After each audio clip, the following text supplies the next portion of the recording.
doomer, self-identified revolutionaries who cannot see the virtue and benefit in using the tools at your disposal to protect the most vulnerable people around you, and do not see value in building community and coalition while under the constraints of capitalism, only do so to justify their complacency in lieu of direct action and praxis. I think you're young and that you have a good head on your shoulders, okay? But the idea that the billionaire bourgeoisie class spent $40 million, the most ever spent on a mayoral primary election in New York City, in order to create a false hope amongst socialists is utterly absurd and unfounded. Moreover, the idea that Zionist organizations are currently telling Jewish New Yorkers that they need to flee the city if Zohran Mamdani becomes mayor is a sort of counterintelligence move to get him elected to benefit their own Zionism is also absurd. Zohran Mamdani is not promising a revolution.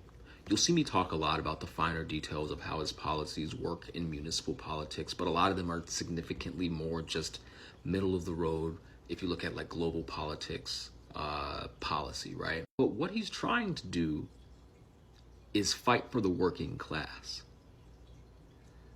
I think that your argument that he is secretly a warrior of the bourgeoisie, which is why the bourgeoisie is spending extensive money to try to make sure he doesn't get elected, is because he secretly serves the bourgeoisie.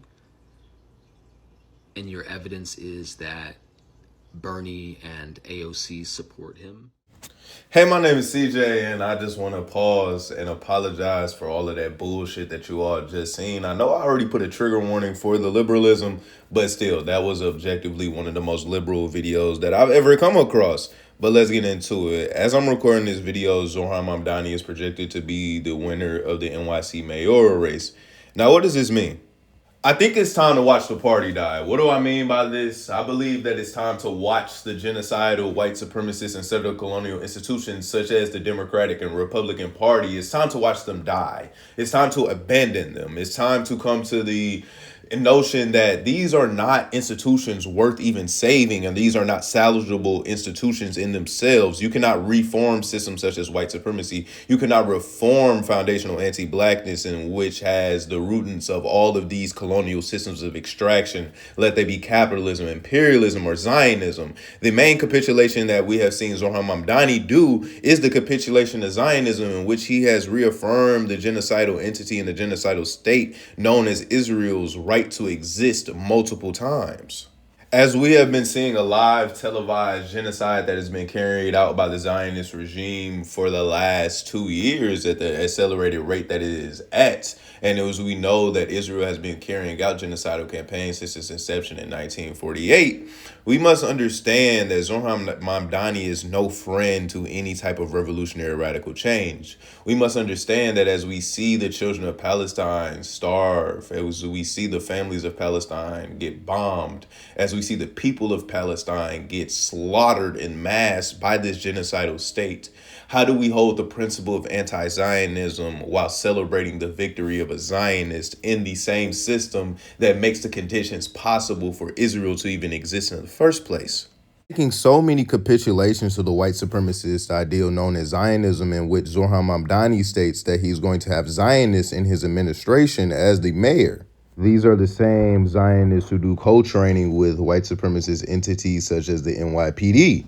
This is the same NYPD in which Zohran Mamdani issued a public and individual apology to, in which Zohran Mamdani made comments within 2020 in which he called the NYPD racist and homophobic. The NYPD is a racist and homophobic institution. But why did Zohran Mamdani backtrack? What Zohran is doing is signaling to the heads of finance capital within the Democratic Party he's ready to make the capitulation. As we see NYPD officers use homophobic slurs on duty, as we see the NYPD be a racist and misogynistic institution in which they do not investigate inspector cases going on 2 years, this is because the NYPD is functioning as intended, a racist, misogynistic, and patriarchal institution in which it is deemed to carry out the mission of finance capital. As we see black children such as Sanaya Cheatham be killed while in police custody, and Zohran Mamdani has said nothing, not apologizing at least to the family of this young black woman, but instead to the racist institution in which took her life. This is the same NYPD that lynched Eric Gardner and choked the life out of him in the middle of the street. This is the same NYPD that snatches the lives of black people within NYC. So when Zohran Mamdani is not challenging this institution, this is him making the concession and the agreement on the consensus of anti-blackness. Wouldn't even be satisfied with an apology to the families of Eric Gardner or Anaya Cheatham. I would not be satisfied because it's much more that is needed to be done than just apologies. I'm tired of getting the apologies. I'm tired of getting the lip service from the bourgeois politicians within the Democratic Republican parties. I'm tired of seeing Zohran Mamdani posted up with the poverty pimps such as Al Sharpton, in which tells us black people to be docile in the face of injustice. This is the same NYPD in which pushed Khalif Browder to the edge of no return, in which Khalif Browder sadly took his own life because of the torture that he endured behind those walls at Rikers Island, the torture that Khalif endured from the NYPD. So remember that these black people have stories, these black lives have worth, these black lives matter. What we understand is every time that you post your Yay Zohran video, your Yay Zohran Instagram post, remember, Zohran is making the same capitulations and is warming up to the same state institutions that take the life of mine. We can see from the jump that Zohran Mamdani didn't want to touch the NYPD whatsoever. We see that Zohran Mamdani said that multiple times, no matter how many pieces of literature that we read, he is not touching the police. He is not even defunding the police. I'm an abolitionist. I want to see the carceral state abolished. I don't want to see any more officers on payroll to come and harass black and brown communities. I do not want to see it anymore. I don't want to see faith and hope restored back in liberal institutions, in genocidal institutions, in white supremacist and systemically oppressive institutions such as the Democratic Party. I don't want to see the strengthening of white supremacy. Why do I want to see the strengthening of my adversary? Why do I want to see the strengthening of my oppressor? Now, does this make any sense? As we can see that the NYPD is not only domestically oppressive, the NYPD is also internationally oppressive. It is an imperial police force which has offices where, and you guessed it, the state of Israel. Is Zohran Mamdani going to be allowed to close the NYPD's offices within the state of Israel? I think not. This is because Zohran is not here to challenge the system. Zohran is here to carry out the system's mission. Zohran is here to be an actor of finance capital, not a friend of the people. As the great New African revolutionary and comrade George Jackson once said, when we participate in elections to win instead to disrupt, we're lending the fascist system's credibility and destroying our own. With all the factors of control over the electoral processes in the hands of the ruling class, the People's Party will be made to be isolated and unimportant. And as Frantz Fanon once said, the colonialist bourgeois is helped in its work of calming down the natives by the inevitable religion. All those saints who have turned the other cheek, who have forgiven trespasses against them, and who have been spat on and insulted without shrinking are studied and held up as examples. Zohran not only turns the cheek to the colonizer, Zohran shakes the hand of the colonizer. I don't believe in the shaking of the hand of colonizers, especially colonizers who are also rapists. I don't believe that rape should ever be used as a political talking point. I believe that rape should be taken seriously. Instead of my hand going with his hand, my hand will go across his face, my boot across his neck. Being on stage, laughing as happy as can be on stage with this rapist such as Cuomo is not only reaffirming the fact that this is not something that is taken seriously within our society, it's making it seem as if this is just something that can be laughed off, or this is just something that just happens within our society, in which rapists should never be allowed to feel comfortable. Rapists should never be even allowed to be on the debate stage. Zohran is a motherfucking walking contradiction because you are running in the same exact party, in the same exact institution in which allowed Cuomo to control the narrative for the better half of 3 decades. And you're running and you're a part and you rep the name of an institution that still has political pull with Cuomo. And as Cuomo is still accepted within many circles within this institution known as the Democratic Party. So what really are you, Zohran? Are you an enemy or are you a friend? I know what the fuck you are. You're an enemy. You're not my friend. You never will be a friend of black people. You never will be a friend of working class people. You will never be a friend of LGBTQIA plus people. You will never be a friend of liberation. You are our enemy. You are no better than the sellouts that you surround yourself with, let they be Barack Obama, Bernie Sanders, or AOC, or yourself.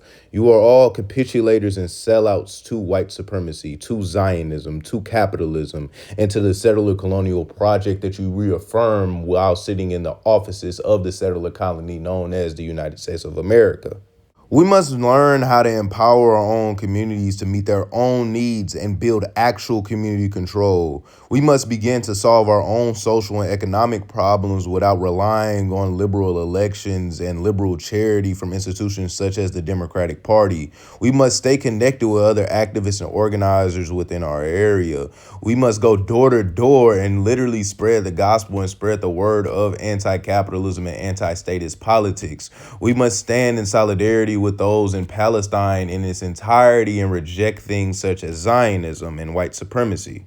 We must not let our radical and revolutionary rage be co-opted by the Democratic Party once again. Every single time it gets co-opted, we lose. Every time that we work with liberals, we lose. Every time that we try to have some sort of radical change within a capitalist system, we lose. What we need to understand is there is no such thing as a socialist mayor. There is no such thing as a socialist policy under capitalism. These are diametrically opposed to each other and are impossible.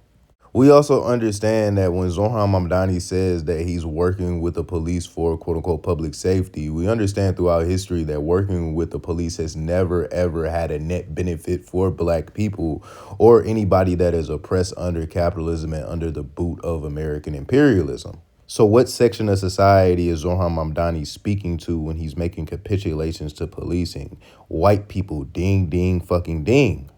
As we see Zohran Mamdani hosting lavish Dubai rooftop weddings before he ended up winning his mayoral election, I asked and I begged this question to people. What is your red line? Where is your red line for a person's morals? Where is your red line for a politician? Because as we can see, the blood of Sudan is so deep and entrenched within the soil, it can be seen from space. While we see Zohran Mamdani taking excursions to the very empire that is causing the suffering in Sudan right now as we speak. As we can see that Zohran's whole campaign and whole life runs off of foundational anti-blackness and Zohran Mamdani's ignorance of black suffering. Black suffering is something that Zohran Mamdani does not see because Zohran Mamdani sees it as an essential for him to run his campaign and for him to live his life. As we can see that the new golden boy of the Democratic Party has made many capitulations. And as we can see that Zohran Mamdani is something that is sort of like a 2008 Obama, I posit this question to you all. Do you actually believe in Zohran or do you believe in what Zohran is lying and telling you? What we understand about Zohran is that he has said phrases such as that he will arrest Benjamin Netanyahu if he was ever to step foot in NYC. When Benjamin Netanyahu just came to NYC last month, Zohran didn't even protest the man. We can see that putting your faith in liberal politicians, liberal elections, and liberal institutions such as the Democratic Party will leave you with letdown every single time. Let this be Obama 08, let this be Bernie Sanders 2016, or let this be AOC 2020. We can see that these people will make capitulations to the larger superstructure of the Democratic Party and appeal to the center and appeal to the base of the Democratic Party, which is filled with corporatists, capitalists, banks, white supremacists, and Zionists. We understand that the Democratic Party can never be a vehicle for liberation, so we can understand that Zohran Mamdani was damned from the start. I will finish off this video with a quote from Frantz Fanon in which he says, "Colonialism only loosens its hold when the knife is to its throat." You cannot vote away the system of colonialism. You cannot reform the system of colonialism. You must violently exterminate the system of colonialism and make sure that it never arises again. So fuck Christian Divine, fuck Bernie Sanders, and fuck all the other liberal reformist content creators and politicians who try to get people back into the Democratic Party. It was very intentional that I put Christian's video at the beginning of when I started my commentary. It's just to show how many capitulations Zohran Mamdani has made within 2 to 3 months. Now imagine what the fuck he's going to do in 4 years.